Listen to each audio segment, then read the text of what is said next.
মানে অজাত সহ্য করেছে রচনা। কালো মেঘের ঘটা। আমার ভাষাতে ভূত কি জানো? বনের দুলাল হাসি তার হতে তারে দুই ফিরিল বোন আর এক স্মৃতি। ভাইয়ের সংসার।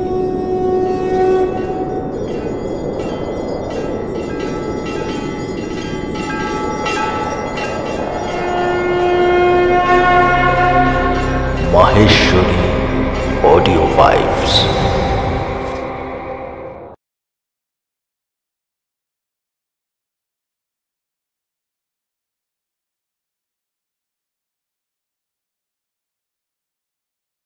নমস্কার, আজ আবার মাহেশ্বরী প্রোডাকশনস ফেস্টিভ্যালস আপনাদের কাছে নিয়ে এসেছে অমর কথাশিল্পী শরৎচন্দ্র চট্টোপাধ্যায়ের অমর কাহিনী, বাঙালি হৃদয়ে চিরবিরাজমান মেজ দিদি, যার প্রথম পর্ব আপনারা গতকালকেই শুনেছেন।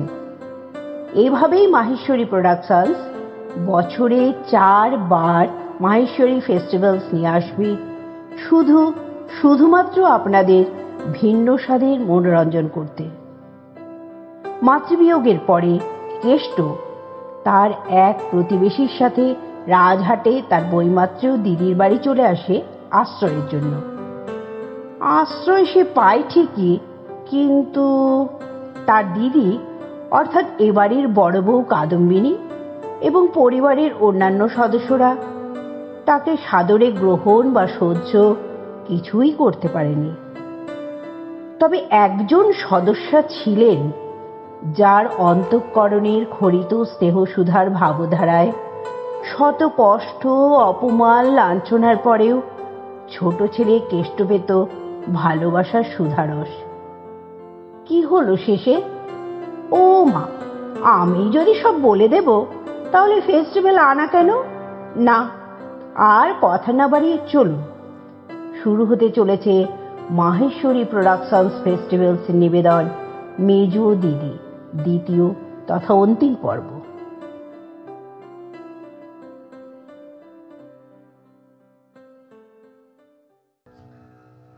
দিন 5-6 পরে একদিন বৈকালে বিপিন অত্যন্ত বিরক্ত মুখে ঘরে ঢুকিয়া বলিলেন, এসব তুমি কি শুরু করলে মেজবউ? কেষ্ট তোমার কে যে একটা পরের ছেলে নিয়ে দিন রাত আপনা আপনির মধ্যে লড়াই করে বেড়াচ্ছ? আজ দেখলাম দাদা পর্যন্ত ভারী রাগ করেছেন। অনতিপূর্বে নিজের ঘরে বসিয়া বড় বউ স্বামীকে উপলক্ষ ও মেজ বউকে লক্ষ্য করিয়া চিৎকার শব্দে যে সকল অপভাষার তীর ছড়িয়াছিলেন তাহার একটিও নিষ্ফল হয় নাই। সবকটি আসিয়াই হেমাঙ্গিনীকে বিঁধিয়াছিল এবং প্রত্যেকটি মুখে করিয়া যে পরিমাণ বিষ বহিয়া আনিয়াছিল তাহার সহিত জ্বালাটাও কম জ্বলিতেছিল না। কিন্তু মাঝখানে ভাসুর বিদ্যমান থাকায় হেমাঙ্গিনী সহ্য করা ব্যতীত প্রতিকারের পথ পাইতেছিল না। আগেকার দিনে যেমন যবনেরা গরু সম্মুখে রাখিয়া রাজপুত সেনার উপর বাণ বর্ষণ করিত, যুদ্ধ জয় করিত, বড় বউ মেজ বউকে আজকাল প্রায়ই তেমনই জব্দ করিতেছিলেন। স্বামীর কথায় হেমাঙ্গিনী দপ করিয়া জ্বলিয়া উঠিল, কহিল, বলো কি, তিনি পর্যন্ত রাগ করেছেন? এ তো বড় আশ্চর্য কথা, শুনলে হঠাৎ বিশ্বাস হয় না যে। এখন কি করলে রাগ থামবে বলো? বিপিন মনে মনে রাগ করিলেন, কিন্তু বাহিরে প্রকাশ করা তাহার স্বভাব নয়, তাই মনের ভাব গোপন করিয়া সহজভাবে বলিলেন, হাজার হলেও গুরুজনের সম্বন্ধে কি? কথাটা শেষ হইবার পূর্বেই হেমাঙ্গিনী কহিল, সব জানি, ছেলে মানুষটি নই যে, গুরুজনের মান মর্যাদা বুঝি নে। কিন্তু ছোড়াটাকে ভালোবাসি বলেই যেন ওরা আমাকে দেখিয়ে দেখিয়ে ওকে দিবা রাত্র বিদ্ধে থাকেন। তাহার কণ্ঠস্বর কিছু নরম শোনাইল, কারণ হঠাৎ ভাসুরের সম্বন্ধে শ্লেষ করিয়া ফেলিয়া সে নিজেই মনে মনে অপ্রতিভ হইয়াছিল। কিন্তু তাহারও গায়ের জ্বালাটা বড় জ্বলিতেছিল, তাই রাগ সামলাইতে পারেন নাই। বিপিন গোপনে ও পক্ষে ছিলেন, কারণ এই একটা পরের ছেলে লইয়া নিরর্থক দাদাদের সঙ্গে ঝগড়াঝাঁটি তিনি মনে মনে পছন্দ করিতেন না। স্ত্রীর এই লজ্জাটুকু লক্ষ্য করিয়া জোর পাইয়া জোর দিয়া বলিলেন, ভেদাভেদি কিছু নয়, তাঁরা নিজেদের ছেলে শাসন করছেন, কাজ শেখাচ্ছেন, তাতে তোমাকে বিঁধলে চলবে কেন? তাছাড়া যাই করুন, তারা গুরুজন যে। হেমাঙ্গিনী স্বামীর মুখের পানে চাহিয়া প্রথমটা কিছু বিস্মিত হইল, কারণ এই 15-16 বছরের ঘরকন্যায় স্বামীর এত বড় ভ্রাতৃভক্তি সে ইতিপূর্বে দেখে নাই। কিন্তু পরমুহূর্তেই তাহার সর্বাঙ্গ ক্রোধে জ্বলিয়া উঠিল। কহিল, তারা গুরুজন, আমিও মা। গুরুজন নিজের মান নিজে নিঃশেষ করে আনলে আমি কি দিয়ে ভর্তি করব? বিপিন কি একটা জবাব বোধ করি দিতে যাইতেছিলেন, থামিয়া গেলেন। দ্বারের বাহিরে কুণ্ঠিত কণ্ঠের বিনম্র ডাক শোনা গেল, মেজদি। স্বামী স্ত্রীতে চোখাচোখি হইল। স্বামী একটু হাসিলেন, তাহাতে প্রীতি বিকীর্ণ হইল না। স্ত্রী অধরে ওষ্ঠ চাপিয়া কবাটের কাছে সরিয়া আসিয়া নিঃশব্দে কেষ্টর মুখের পানে চাহিতেই সে আহ্লাদে গলিয়া গিয়া প্রথমেই যা মুখে আসিল কহিল, কেমন আছো মেজদি? হেমাঙ্গিনী এক মুহূর্ত কথা কহিতে পারিল না। যাহার জন্য স্বামী স্ত্রীতে এইমাত্র বিবাদ হইয়া গেল, অকস্মাৎ তাহাকেই সম্মুখ পাইয়া বিবাদের সমস্ত বিরক্তিটা তাহারই মাথায় গিয়া পড়িল। হেমাঙ্গিনী অনুচ্চ কঠোর স্বরে কহিলেন, এখানে কি? কেন তুই রোজ রোজ আসিস বলতো? কেষ্টর বুকের ভিতরটা ধক করিয়া উঠিল। এই কঠোর কণ্ঠস্বরটা সত্যই এত কঠোর শুনাইল যে হেতুর ইহার যাই হোক, বস্তুটা যে সস্নেহ পরিহাস নয় বুঝিয়া লইতে এই দুর্ভাগা বালকটারও বিলম্ব হইল না। ভয়ে বিস্ময়ে লজ্জায় মুখখানা তাহার কালিমাখা হইয়া গেল। কহিল, দেখতে এসেছি। বিপিন হাসিয়া বলিলেন, দেখতে এসেছে তোমাকে। এ হাসি যেন দাঁত ভ্যাংচাইয়া হেমাঙ্গিনীকেই অপমান করিল। সে দলিতা ভুজঙ্গিনীর মতো স্বামীর মুখের পানে একটিবার চাহিয়াই চোখ ফিরাইয়া লইয়া কহিল, আর এখানে তুই আসিস নে, যা। আচ্ছা বলিয়া কেষ্ট তাহার মুখের কালি হাসি দিয়া ঢাকিতে গিয়া সমস্ত মুখ আরও কালো, আরও বিশ্রী বিকৃত করিয়া অধমুখে চলিয়া গেল। সেই বিকৃতির কালো ছায়া হেমাঙ্গিনী নিজের মুখের উপর লইয়া স্বামীর পানে আরেকবার চাহিয়া দ্রুত পদে ঘর ছাড়িয়া বাহির হইয়া গেল। দিন 5-6 হইয়া গেল। হেমাঙ্গিনীর জ্বর ছাড়ে নাই। কাল ডাক্তার বলিয়া গিয়াছিলেন সর্দি বুকে বসিয়াছে। সন্ধ্যার দ্বীপ সবেমাত্র জ্বালা হইয়াছিল। ললিত ভালো কাপড় জামা পরিয়া ঘরে ঢুকিয়া কহিল, মা, দত্তদের বাড়ি পুতুল নাচ হবে, দেখতে যাব। মা একটুখানি হাসিয়া বলিলেন, আরে ললিত, তোর মা যে এই 5-6 দিন পড়ে আছে, একবারটি কাছে এসেও তো বসিস নে। ললিত লজ্জা পাইয়া শিয়রের কাছে আসিয়া বসিল। মা সস্নেহে ছেলের পিঠে হাত দিয়া বলিলেন, এই অসুখ যদি না সারে, যদি মরে যাই, কি করিস তুই? খুব কাঁদিস? যা, সেরে যাবে, ঠিক সেরে যাবে, দেখো তুমি। বলিয়া ললিত মায়ের বুকের ওপর একটা হাত রাখিল। মা ছেলের হাতখানি হাতে লইয়া চুপ করিয়া রহিলেন। জ্বরের ওপর এই স্পর্শ তাহার সর্বাঙ্গ জুড়াইয়া দিতে লাগিল। ইচ্ছা করিতে লাগিল এমন করিয়া বহুক্ষণ কাটান। কিন্তু একটু পরেই ললিত উসখুস করিতে লাগিল। পুতুল নাচ হয়তো এতক্ষণে শুরু হইয়া গিয়াছে মনে করিয়া ভিতরে ভিতরে তাহার চিত্ত অস্থির হইয়া উঠিল।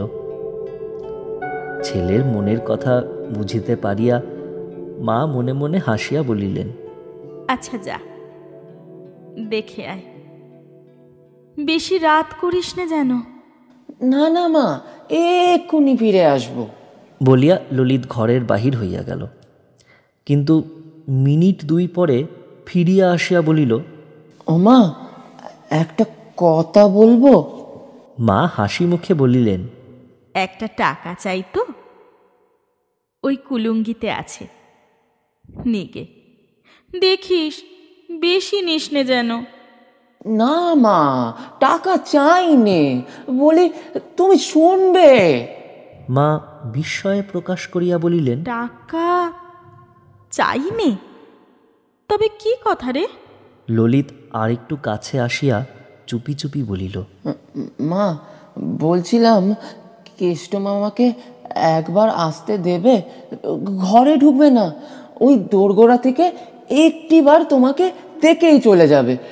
কালকেও বাইরে এসে বসেছিল, আজকেও এসে বসে আছে। হেমাঙ্গিনী ব্যস্ত হইয়া উঠিলেন। যা যা ললিত, এক্ষুনি ডেকে নিয়ে আয়। আহা, বসে আছে, তোরা কেউ আমাকে জানাস নি রে। ভয়ে আসতে চায় না যে। বলিয়া ললিত চলিয়া গেল। মিনিট খানেক পরে কেষ্ট ঘরে ঢুকিয়া মাটির দিকে ঘাড় বাঁকাইয়া দেয়ালে ঠেস দিয়া দাঁড়াইল। হেমাঙ্গিনী ডাকিলেন, এসো দাদা, এসো। কেষ্ট তেমনিভাবে স্থির হইয়া রহিল। তিনি নিজে তখন উঠিয়া আসিয়া কেষ্টর হাত ধরিয়া বিছানায় লইয়া গেলেন। পিঠে হাত বুলাইয়া দিয়া বলিলেন, আরে কেষ্ট, বকেছিলুম বলে তোর মেজ দিদিকে ভুলে গেছিস বুঝি? সহসা কেষ্ট ফোঁপাইয়া কাঁদিয়া উঠিল। হেমাঙ্গিনী কিছু আশ্চর্য হইলেন, কারণ কখনো কেহ তাহাকে কাঁদিতে দেখে নাই। অনেক দুঃখ কষ্ট যাতনা দিলেও সে ঘাড় হেঁট করিয়া নিঃশব্দে থাকে, লোকজনের সম্মুখে জল ফেলে না। তাহার এই স্বভাবটি হেমাঙ্গিনী জানিতেন বলিয়াই বড় আশ্চর্য হইয়া বলিলেন, ছি, কান্না কিসের? বেটা ছেলেকে চোখে জল ফেলতে আছে কি? প্রত্যুত্তরে কেষ্ট কোঁচার খুঁট মুখে গুঁজিয়া প্রাণপণ চেষ্টায় কান্না রোধ করিতে করিতে বলিল, ডাক্তার বলে যে বুকে সর্দি বসেছে। হেমাঙ্গিনী হাসিলে,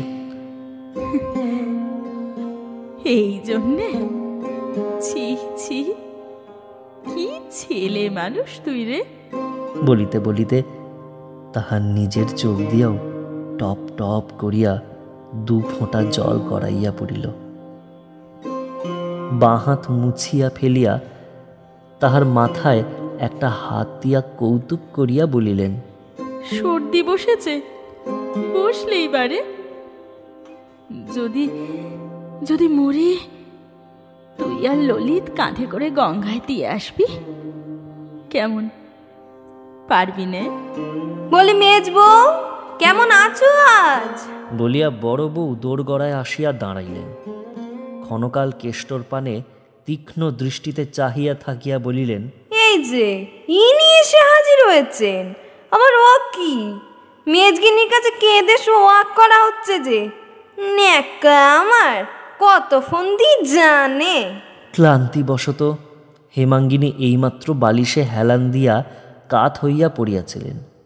তীরের মতো সোজা উঠিয়া বসিয়া কহিলেন, দিদি, আমার 6-7 দিন জ্বর, তোমার পায়ে পড়ি, আজ তুমি যাও। কাদম্বিনী প্রথমটা থতমত খাইয়া গেলেন, কিন্তু পরক্ষণে সামলাইয়া লইয়া বলিলেন, তোমাকে তো বলিনি মেজবউ, নিজের ভাইকে শাসন করছি, তুমি এমন মারমুখী হয়ে উঠছো কেন? হেমাঙ্গিনী বলিল, শাসন তো রাত্রি দিনই চলছে, বাড়ি গিয়ে করো, এখানে আমার সামনে করবার দরকার নেই, করতেও দেব না। কেন? তুমি কি বাড়ি থেকে তাড়িয়ে দেবে নাকি? হেমাঙ্গিনী হাত জোর করিয়া বলিল, আমার বড় অসুখ দিদি, তোমার দুটি পায়ে পড়ি, হয় চুপ করো নয় যাও। কাদম্বিনী বলিলেন, নিজের ভাইকে শাসন করতেও পাবো না? হেমাঙ্গিনী জবাব দিল, বাড়ি গিয়ে করো গে। সে আজ ভালো করেই হবে, আমার নামে লাগান ভাঙান আজ বার করবো। বজ্জাত মিথ্যুক কথাকার, বলুন গরুর দড়ি নেই কেষ্ট, 2 আটি পাট কেটে দে। না দিদি, তোমার পায়ে পড়ি, পুতুল নাচ দেখে আসি। এই বুঝি পুতুল নাচ হচ্ছে রে?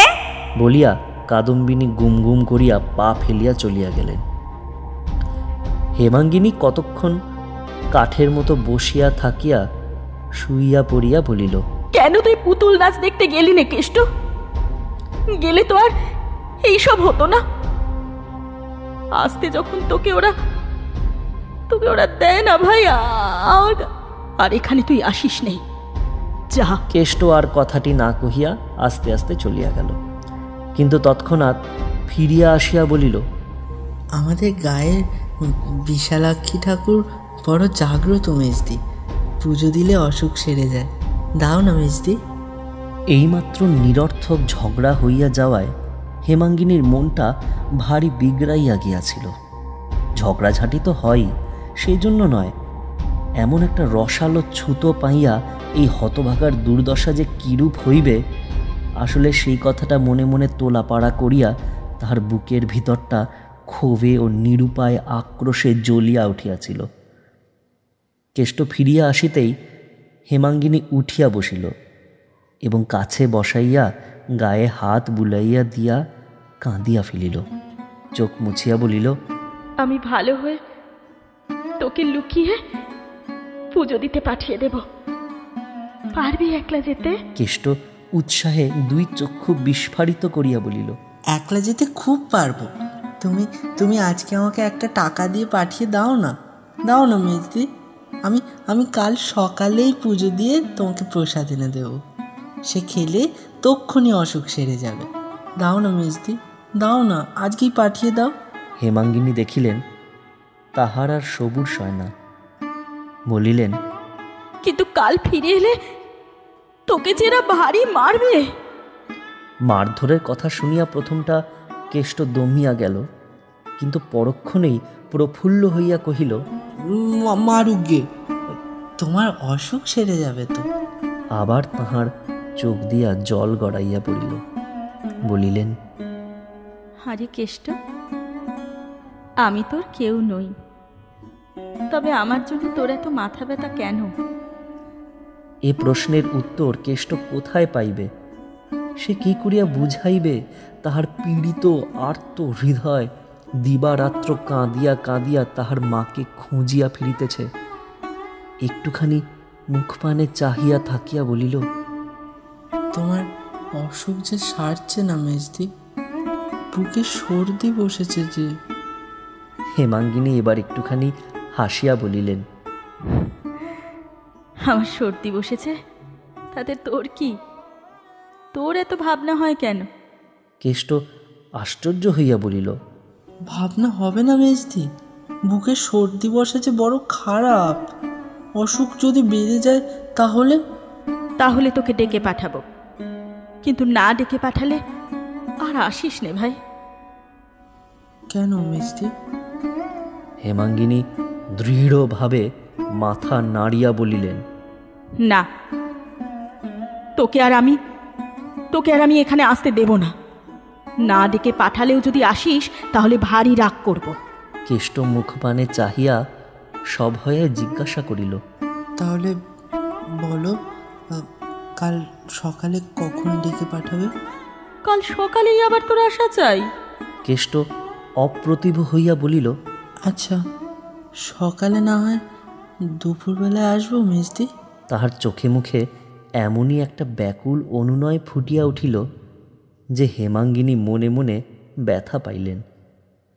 কিন্তু আর তো তাহার কঠিন না হলে নয়। সবাই মিলিয়া এই নিরীহ একান্ত অসহায় বালকের উপর যে নির্যাতন শুরু করিয়াছে, কোনো কারণেই আর তো তাহা বাড়াইয়া দেওয়া চলে না। সে হয়তো সহিতে পারে, মেজদির কাছে আসা যাওয়া করিবার দণ্ড যত গুরুতর হোক সে হয়তো সহ্য করিতে পিছাইবে না, কিন্তু তাই বলিয়া তিনি নিজে কি করিয়া সহিবেন?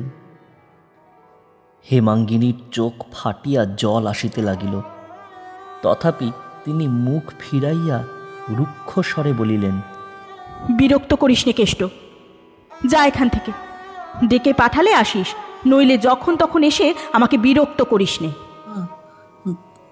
বিরক্ত করিনি তো, বলিয়া ভীত লজ্জিত মুখখানি হেঁট করিয়া তাড়াতাড়ি কেষ্ট উঠিয়া গেল। এইবার হেমাঙ্গিনীর দুই চোখ বাহিয়া প্রস্রবণের মতো জল ঝরিয়া পড়িতে লাগিল।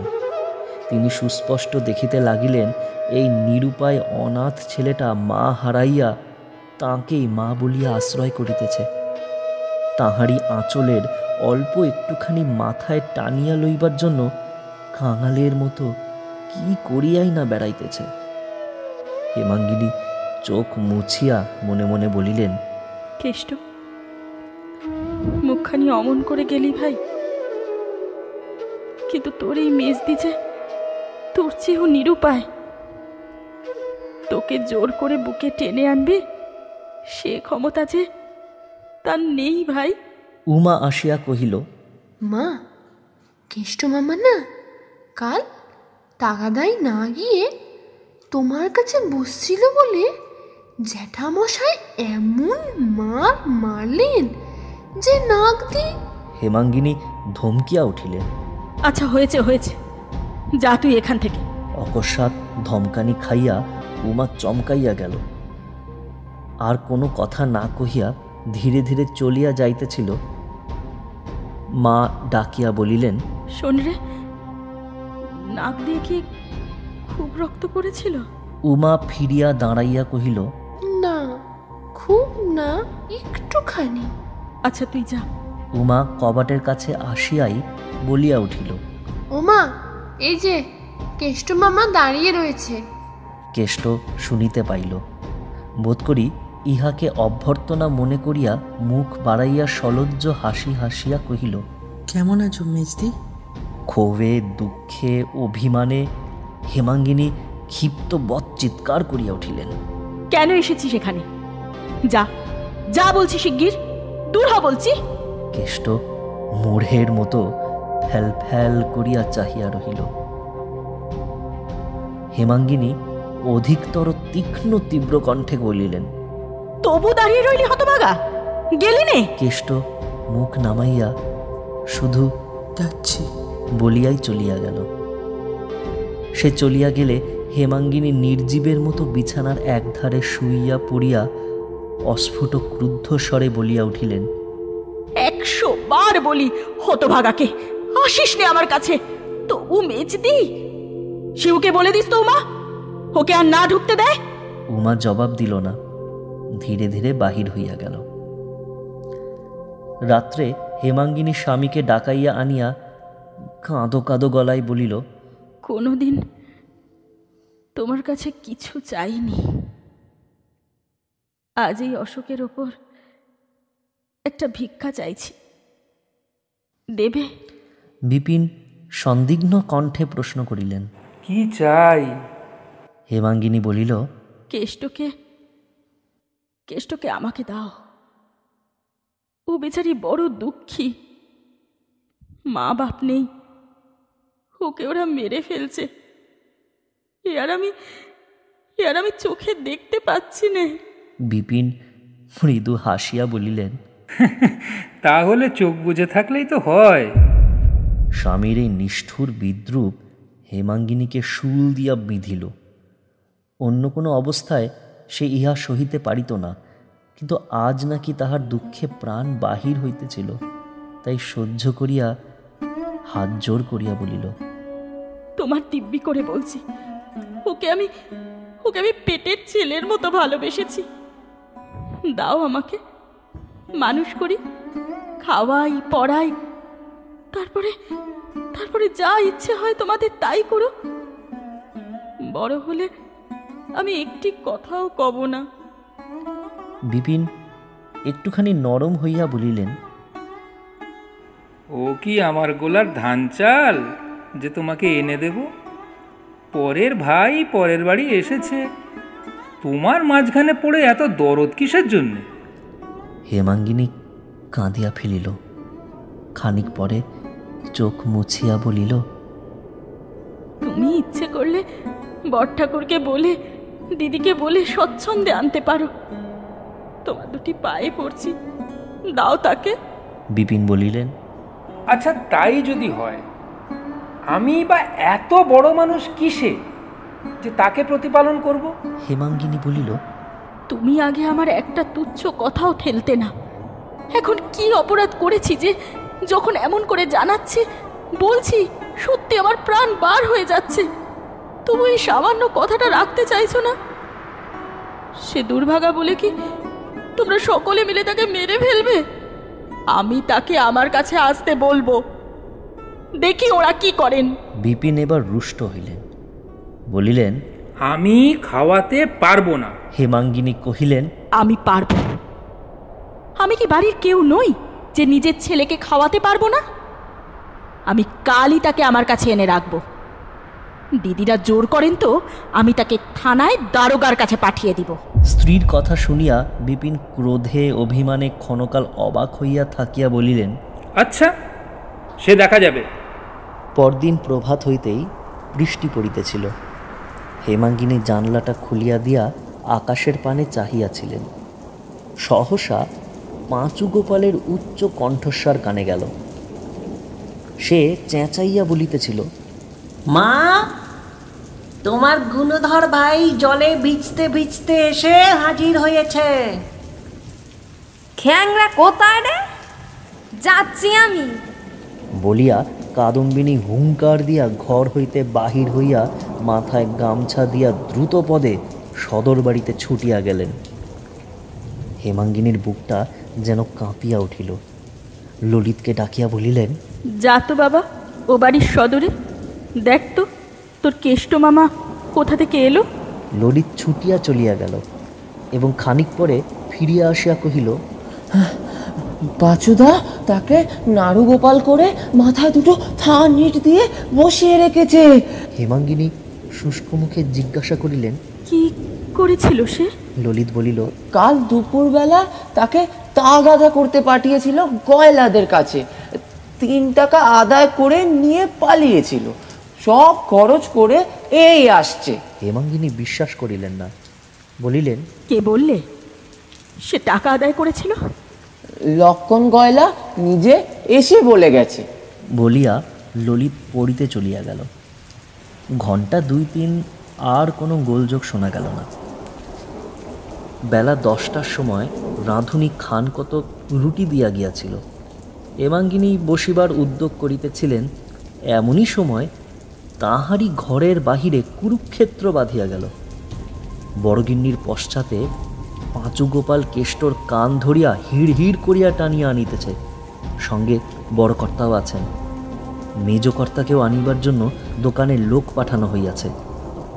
হেমাঙ্গিনী শশব্যস্তে মাথায় কাপড় দিয়া ঘরের এক পার্শ্বে সরিয়া দাঁড়াইতেই বড় কর্তা তীব্র কটুকণ্ঠে শুরু করিয়া দিলেন, তোমার জন্যে আর তো আমরা বাড়িতে টিকতে পারি নে মেজ বৌমা। বিপিনকে বলো আমাদের বাড়ির দামটা ফেলে দিক, আমরা আর কোথাও উঠে যাই। হেমাঙ্গিনী বিস্ময়ে হতবুদ্ধি হইয়া নিঃশব্দে দাঁড়াইয়া রহিলেন। তখন বড়গিন্নি যুদ্ধ পরিচালনার ভার সহস্তে গ্রহণ করিয়া দ্বারের ঠিক সম্মুখে সরিয়া আসিয়া হাত মুখ নাড়িয়া বলিলেন, মেজবউ, আমি বড় যা, তা আমাকেও কুকুর শিয়াল মনে করো, তা ভালোই করো, কিন্তু 1000 দিন বলেছি মিছে লোক দেখানো আল্লাহ দিয়ে আমার ভাইয়ের মাথাটি খেও না। কেমন এখন ঘটলো তো? ওগো, 2 দিন সোয়াগ করা সহজ, কিন্তু চিরকালে ভারটি তো তুমি নেবে না, সে তো আমাকেই সইতে হবে। ইহা যে কটূক্তি এবং আক্রমণ তাহাই শুধু হেমাঙ্গিনী বুঝিল, আর কিছু নয়। মৃদু কণ্ঠে জিজ্ঞাসা করিলেন, কি হয়েছে? কাদম্বিনী আরও বেশি হাত মুখ নাড়িয়া কহিলেন, বেশ হয়েছে, খুব চমৎকার হয়েছে। তোমার শেখানো গুণে আদায় টাকা চুরি করতে শিখেছে। আর 2 দিন আরো কাছে থেকে আরো 2টো সলা পরামর্শ দাও, তাহলে সিন্দুক ভাঙতে শীত কাটতেও শিখবে। একে হেমাঙ্গিনী পীড়িত, তাহার ওপর এই কদর্য বিদ্রূপ ও মিথ্যা অভিযোগ। আজ সে জ্ঞান হারাইল। ইতিপূর্বে কখনো কোনো কারণে ভাসুরের সম্মুখে কথা কহে নাই, কিন্তু আজ আর থাকিতে পারিল না। মৃদু কণ্ঠে কহিল, আমি কি তাকে চুরি ডাকাতি করতে শিখিয়ে দিয়েছি দিদি?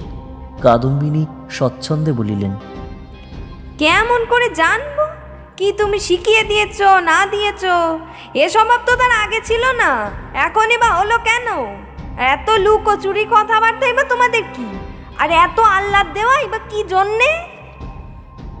কতদিনের পুঞ্জীভূত আবদ্ধ বিদ্বেষ রাশি যে এই একটু পথ পাইয়া বাহির হইয়া আসিল, তাহা যিনি সব দেখেন তিনি দেখিতে পাইলেন। মুহূর্তকালের জন্য হেমাঙ্গিনী হতজ্ঞানের মতো স্তম্ভিত হইয়া রহিল। এমন নিষ্ঠুর আঘাত, এত বড় নির্লজ্জ অপমান মানুষ মানুষকে যে করিতে পারে, ইহা যেন তাহার মাথায় প্রবেশ করিল না। কিন্তু ওই মুহূর্তকালের জন্য। পরক্ষণেই সে মর্মান্তিক আহত সিংহীর মতো দুই চোখে আগুন জ্বালিয়া বাহির হইয়া আসিল। ভাসুরকে সম্মুখে দেখিয়া মাথায় কাপড় আরেকটু টানিয়া দিল, কিন্তু রাগ সামলাইতে পারিল না। বড়জাকে সম্বোধন করিয়া মৃদু অথচ কঠোর স্বরে বলিল, তুমি এত বড় চামার যে তোমার সঙ্গে কথা কইতেও আমার ঘৃণা বোধ হয়। তুমি এত বড় বেহায়া মেয়ে মানুষ যে ওই ছোঁড়াটাকে ভাই বলেও পরিচয় দিচ্ছ। মানুষ মানুষ জানোয়ার পুষলে তাকেও পেট ভরে খেতে দেয়, কিন্তু ওই হতভাগাটাকে দিয়ে যত রকমের ছোট কাজ করিয়ে নিয়েও তোমরা আজ পর্যন্ত একদিন পেট ভরে খেতে দাও না। আমি না থাকলে এতদিনও না খেতে পেয়ে মরে যেত। ও পেটের জ্বালায় শুধু ছুটে আসে আমার কাছে, সোহাগ আহ্লাদ করতে আসে না। বড়জা বলিলেন, আমরা খেতে দিই না, শুধু খাটিয়ে নি, আর তুমি ওকে খেতে দিয়ে বাঁচিয়ে রেখেছো। হেমাঙ্গিনী জবাব দিল, ঠিক তাই। আজ পর্যন্ত কখনো ওকে দুবেলা তোমরা খেতে দাওনি, কেবল মারধর করেছো, আর যত পেরেছো খাটিয়ে নিয়েছো। তোমার ভয়ে আমি 1000 দিন ওকে আসতে বারণ করেছি, কিন্তু খিদে বরদাস্ত করতে পারে না। আর আমার কাছে পেট ভরে দুটো খেতে পায় বলেই ছুটে ছুটে আসে, চুরি ডাকাতির পরামর্শ নিতে আসে না। কিন্তু তোমরা এত বড় হিংসুক যে তাও চোখে দেখতে পারো না। এবার ভাসুর জবাব দিলেন। কেষ্টকে সম্মুখে টানিয়া আনিয়া তাহার কোঁচার খুঁট খুলিয়া একটা কলা পাতার ঠোঙা বাহির করিয়া সক্রোধে বলিয়া উঠিলেন, হিংসুক আমরা! কেন যে ওরে ভালো চোখে দেখতে পারি নে তা তুমি নিজের চোখে দেখো। মেজ বৌমা, তোমার শেখানোর গুণেই ও আমার টাকা চুরি করে তোমার ভালোর জন্যে কোন একটা ঠাকুরের পুজো দিয়ে প্রসাদ এনেছে, এই নাও। বলিয়া তিনি গোটা 2 সন্দেশ ও ফুল বেলপাতা ঠোঙার ভিতর হইতে বাহির করিয়া দেখাইলেন। কাদম্বিনী চোখ কপালে তুলিয়া বলিলেন, মা গো, কি মিটমিটে শয়তান, কি ধরিবার ছেলে! বেশ তো মেজবো, এখন তুমি বলো না কি মতলবে ও চুরি করেছে? ও কি আমার ভালোর জন্যে? হেমাঙ্গিনী ক্রোধে জ্ঞান হারাইল। একে তাহার অসুস্থ শরীর, তাহাতে এই সমস্ত মিথ্যা অভিযোগ। সে দ্রুত পদে কেষ্টর সম্মুখীন হইয়া তাহার 2 গালে সশব্দে চড় কষাইয়া দিয়া কহিলেন, বদমাইশ, চোর! আমি তোকে চুরি করতে শিখিয়ে দিয়েছি? কতদিন তোকে আমার বাড়ি ঢুকতে বারণ করেছি, কতবার তোকে তাড়িয়ে দিয়েছি। আমার নিশ্চয়ই বোধ হচ্ছে তুই চুরির মতলবেই যখন তখন এসে উকি মেরে দেখতিস। ইতিপূর্বেই বাড়ির সকলে আসিয়া উপস্থিত হইয়াছিল। শিবু কহিল, আমি নিজের চোখে দেখেছি মা, পরশু রাত্রিরে ও তোমার ঘরের চমুকে আধারে দাঁড়িয়েছিল, আমাকে দেখেই ছুটে পালিয়ে গেল। আমি এসে না পড়লে নিশ্চয়ই তোমার ঘরে ঢুকে চুরি করতো। হ্যাঁ। পাঁচু গোপাল বলিল, জানে মেজ খুড়িমার অসুখ শরীর, সন্ধ্যা হলেই ঘুমিয়ে পড়েন। ও কি কম চালাক? মেজ বউয়ের কেষ্টর প্রতি আজকের ব্যবহারে কাদম্বিনী যেরূপ প্রসন্ন হইলেন, এই 16 বৎসরের মধ্যে কখনো এরূপ হন নাই। অত্যন্ত খুশি হইয়া কহিলেন, বিজে বেড়াল, কেমন করে জানবো মেজবো তুমি ওকে বাড়ি ঢুকতে বারণ করেছো? ও বলে বেড়ায় মেজদি আমাকে মায়ের চেয়ে ভালোবাসে। ঠোঙা শুদ্ধ নির্মাল্য টান মারিয়া ফেলিয়া দিয়া বলিলেন, টাকা 3টে চুরি করে কোথা থেকে 2টো ফুল টুল কুড়িয়ে এনেছে? বাড়ি লইয়া গিয়া বড় কর্তা চোরের শাস্তি শুরু করিলেন। সে কি নির্দয় প্রহার! কেষ্ট কথাও কহে না, কাঁদেও না।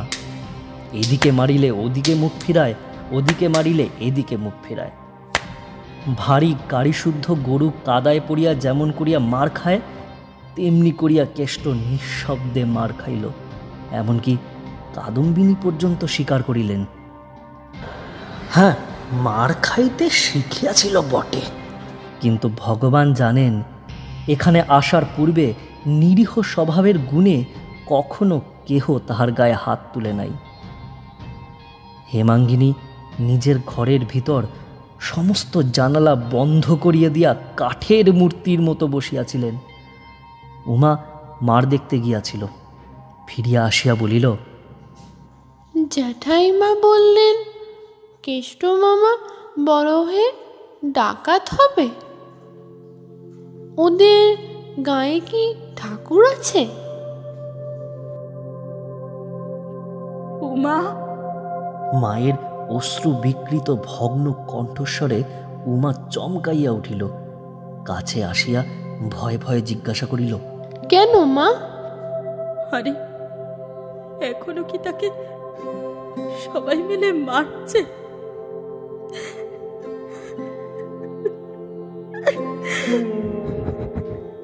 বলিয়াই তিনি মেঝের উপর উপর হইয়া পড়িয়া কাঁদিয়া উঠিলেন। মায়ের কান্না দেখিয়া উমাও কাঁদিয়া ফেলিল। তারপর কাছে বসিয়া নিজের আঁচল দিয়া জননীর চোখ মুছাইয়া দিতে দিতে বলিল, পেশুন্নর মা কেষ্ট মামাকে বাইরে টেনে নিয়ে গেছে। হেমাঙ্গিনী আর কথা কহিলেন না, সেইখানে তেমনি করিয়াই পড়িয়া রহিলেন। বেলা 2-3টার সময় সহসা কম্প দিয়া ভয়ানক জ্বর আসিল। আজ অনেক দিনের পর পথ্য করিতে বসিয়াছিলেন। সে খাবার তখনও একধারে পড়িয়া শুকাইতে লাগিল। সন্ধ্যার পর বিপিন বাড়িতে বৌঠানের মুখে সমস্ত ব্যাপার অবগত হইয়া ক্রোধ ভরে স্ত্রীর ঘরে ঢুকিতেছিলেন। উমা কাছে আসিয়া ফিসফিস করিয়া বলিল, মা জ্বরে অজ্ঞান হয়ে গেছে। বিপিন চমকাইয়া উঠিলেন, সে কি রে, আজ 3-4 দিন জ্বর ছিল না তো? বিপিন মনে মনে স্ত্রীকে অতিশয় ভালোবাসিতেন। গত যে বাসিতেন তাহা বছর 4-5 পূর্বে দাদাদের সহিত পৃথক হইবার সময় জানা গিয়াছিল। ব্যাকুল হইয়া ঘরে ঢুকিয়াই দেখিলেন তখনও তিনি মাটির উপর পড়িয়া আছেন। ব্যস্ত হইয়া শয্যায় তুলিবার জন্য গায়ে হাত দিতেই হেমাঙ্গিনীর চোখ মিলিয়া এক মুহূর্ত স্বামীর মুখের পানে চাহিয়া থাকিয়া অকস্মাৎ 2 পা জড়াইয়া ধরিয়া কাঁদিয়া উঠিলেন, কেষ্টকে আশ্রয় দাও, নইলে জ্বর আমার সারবে না। মা দুর্গা আমাকে কিছুতে মাফ করবেন না। বিপিন পা ছাড়াইয়া লইয়া কাছে বসিয়া স্ত্রীর মাথায় হাত বুলাইয়া সান্ত্বনা দিতে লাগিলেন। হেমাঙ্গিনী বলিলেন, দেবে? বিপিন সজল চক্ষু হাত দিয়া মুছিয়া বলিলেন, তুমি যা চাও তাই হবে, তুমি ভালো হয়ে ওঠো। হেমাঙ্গিনী আর কিছু বলিলেন না, বিছানায় উঠিয়া শুইয়া পড়িলেন।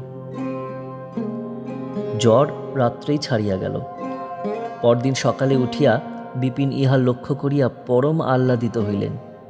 হাত মুখ ধুইয়া কিছু জলযোগ করিয়া দোকানে বাহির হইতেছিলেন। হেমাঙ্গিনী আসিয়া বলিলেন, মার খেয়ে কেষ্টার ভারী জ্বর হয়েছে, তাকে আমি আমার কাছে নিয়ে আসছি। বিপিন মনে মনে অত্যন্ত বিরক্ত হইয়া বলিলেন, তাকে এ বাড়িতে আনবার দরকার কি? যেখানে আছে সেখানেই থাক না। হেমাঙ্গিনী ক্ষণকাল স্তম্ভিত হইয়া বলিলেন, কাল রাত্রে যে তুমি কথা দিলে তাকে আশ্রয় দেবে। বিপিন অবজ্ঞা ভরে মাথা নাড়িয়া বলিলেন, হ্যাঁ, সে কে যে তাকে ঘরে এনে পুষতে হবে? তুমি যেমন কাল রাত্রে স্ত্রীকে অত্যন্ত অসুস্থ দেখিয়া যাহা স্বীকার করিয়াছিলেন, আজ সকালে তাহাকে সুস্থ দেখিয়া তাহাই তুচ্ছ করিয়া দিলেন। ছাতাটা বগলে চাপিয়া উঠিয়া দাঁড়াইয়া বলিলেন, পাগলামি করো না, দাদারা ভারী চটে যাবেন। হেমাঙ্গিনী শান্ত দৃঢ় কণ্ঠে কহিলেন, দাদারা চটে গিয়ে কি তাকে খুন করে ফেলতে পারেন? না আমি নিয়ে এলে সংসারে কেউ তাকে আটকে রাখতে পারে? আমার 2টি সন্তান ছিল, কাল থেকে 3টি হয়েছে। আমি কেষ্টর মা। আচ্ছা, সে তখন দেখা যাবে বলিয়া বিপিন চলিয়া যাইতেছিল। হেমাঙ্গিনীর সম্মুখে আসিয়া দাঁড়াইয়া বলিলেন, এ বাড়িতে তাকে আনতে দেবে না। সরো সরো, কি পাগলামি করো বলিয়া বিপিন চোখ রাঙাইয়া চলিয়া গেলেন। হেমাঙ্গিনী ডাকিলেন, শিবু,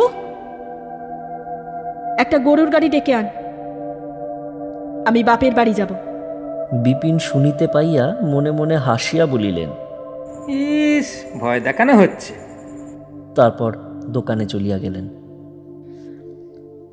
কেষ্ট চণ্ডী মণ্ডপের একধারে ছেঁড়া মাদুরের উপর জ্বরে, গায়ের ব্যথায় এবং বোধ করি বুকের ব্যথায় আচ্ছন্নের মতো পড়িয়াছিল। হেমাঙ্গিনী ডাকিলেন, কেষ্ট। কেষ্ট যেন প্রস্তুত হইয়াছিল। এইবারে তড়াক করিয়া উঠিয়া বসিয়া বলিল, মেজদি। পরক্ষণে সলজ্জ হাসিতে তাহার মুখ ভরিয়া গেল, যেন তাহার কোনো অসুখ বিসুখ নাই। এইভাবে মহা উৎসাহে উঠিয়া দাঁড়াইয়া কোঁচা দিয়া ছেঁড়া মাদুর ঝাড়িতে ঝাড়িতে বলিল, বসো। হেমাঙ্গিনী তাহার হাত ধরিয়া বুকের কাছে টানিয়া আনিয়া বলিলেন, আর তো বসবো না দাদা, আয় আমার সঙ্গে, আমাকে বাপের বাড়ি আজ থেকে পৌঁছে দিতে হবে যে। বলিয়া কেষ্ট তাহার ভাঙা ছড়িটা বগলে চাপিয়া লইল এবং ছেঁড়া গামছাখানা কাঁধে ফেলিল। নিজেদের বাড়ির সদরে গোজান দাঁড়াইয়াছিল। হেমাঙ্গিনী কেষ্টকে লইয়া চড়িয়া বসিলেন। গাড়ি যখন গ্রাম ছাড়াইয়া গিয়াছে, তখন পশ্চাতে ডাকাডাকি চিৎকারে গাড়োয়ান গাড়ি থামাইল। ঘর্মাক্ত কলেবরে আরক্ত মুখে বিপিন আসিয়া উপস্থিত হইলেন। সভয়ে প্রশ্ন করিলেন, কোথায় যাও মেজবউ? হেমাঙ্গিনী কেষ্টকে দেখাইয়া বলিলেন, এদের গ্রামে। কখন ফিরবে? হেমাঙ্গিনী গভীর দৃঢ় কণ্ঠে উত্তর দিল, ভগবান যখন ফেরাবেন তখনই ফিরব। তার মানে? হেমাঙ্গিনী পুনরায় কেষ্টকে দেখাইয়া বলিল, কখনো যদি কোথাও এর আশ্রয় জোটে তবেই তো একা ফিরে আসতে পারবো, না হয় একে নিয়েই থাকতে হবে। বিপিনের মনে পড়িল সেদিনেও স্ত্রীর এমনই মুখের ভাব দেখিয়াছিলেন এবং এমনই কণ্ঠস্বরই শুনিয়াছিলেন, যেদিন মতিকামারের নিঃসহায় ভাগিনীর বাগানখানি বাঁচাইবার জন্য তিনি একাকী সমস্ত লোকের বিরুদ্ধে দাঁড়াইয়াছিলেন। মনে পড়িল এ মেজবউ সে নয় যাহাকে চোখ রাঙাইয়া টলানো যায়। বিপিন নম্র স্বরে বলিলেন, মাপ কর মেজবউ, বাড়ি চলো। হেমাঙ্গিনী হাত জোর করিয়া কহিলেন, আমাকে তুমি মাপ করো, কাজ না সেরে আমি কোনো মতেই বাড়ি ফিরতে পারবো না। বিপিন আর এক মুহূর্ত স্ত্রীর শান্ত দৃঢ় মুখের পানে নিঃশব্দে চাহিয়া রইলেন। তাহার পর সহসা সম্মুখে ঝুঁকিয়া পড়িয়া কেষ্টর ডান হাতটা ধরিয়া ফেলিয়া বলিলেন, কেষ্ট, তোর মেজদিকে তুই বাড়িতে ফিরিয়ে নিয়ে আয় ভাই। শপথ করছি আমি বেঁচে থাকতে তোদের 2 ভাই বোনকে আজ থেকে কেউ পৃথক করতে পারবে না। আয় ভাই, তোর মেজদিকে নিয়ে আয়।